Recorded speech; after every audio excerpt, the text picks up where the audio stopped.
Yeah, we could actually make a little table to see what exactly the coordinates of points on a particular equation for a circle would look like, and then use that table to graph. For example, let's take a look at the equation x squared plus y squared equals 9. Let's actually produce a little teeny table, and then use the table to actually describe a graph. So let's see. When x equals -3, what must y equal?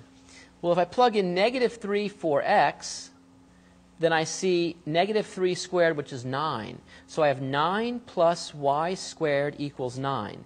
So therefore, I have a 9 here and a 9 here. If I subtract the 9 from both sides, I see y squared equals 0. If y squared equals 0, the only answer is that y equals 0. And so this means that y must be 0. What if x were 0? Well, if x were 0, then the x goes away. I'm just left with y squared equals 9. I'd solve that, and I'd say y equals what? 3? No. It's a square, so I'm going to have two answers, plus or minus the square root of 9, plus or minus 3. There are two answers here, plus 3 and minus 3. You can check. If you take 3 and square it, you get 9. If you take -3 and square it, you get 9. Okay, and then finally, what about when I let x equal 3? If I let x equals 3, then again, when I square it, I get 9. And we already saw before that if I have a 9 plus y squared equals 9, the only possibility for y squared is 0. And so y must be 0 as well. Okay, now given those few points, we can now try to plot and see what's going on here. Well, let's see. When x equals -3, y is 0. So I put a dot right there. When x equals 0, there are two possibilities for y. There's y equals 3, but also y equals -3. And finally, when x equals 3, y is 0. Can you see what the circle is going to look like?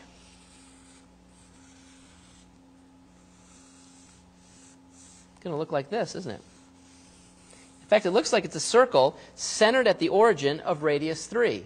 And that's actually correct. We look back at this and we realize that we could have written this as x minus 0 squared plus y minus 0 squared equals 3 squared. And now we can see the center is at 0, 0, and the radius is 3. And we actually see that we have the right circle. Okay, let's try one last one.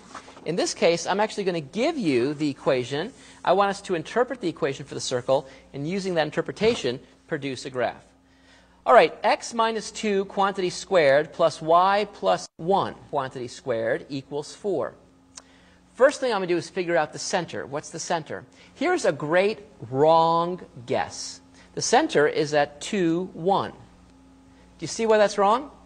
The reason why it's wrong is because we have not written this formula in the style that we agree to.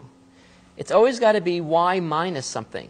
So I admit x minus 2 squared is good, but here I've got to say y, and I've got to write minus. So the question is, what number should I put in here so the net result is plus 1? The answer is -1.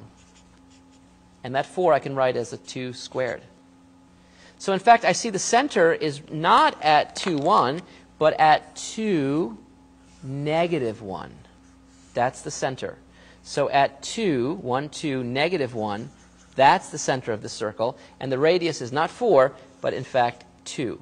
So that means that from this point, I go 2 units over. I go 2 units over, 2 units up, 2 units down.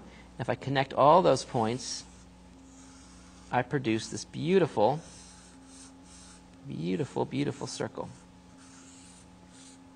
And there you have it. So the important thing to realize is when you see a y plus something, you have to write that as y minus negative something. Otherwise, you're home free.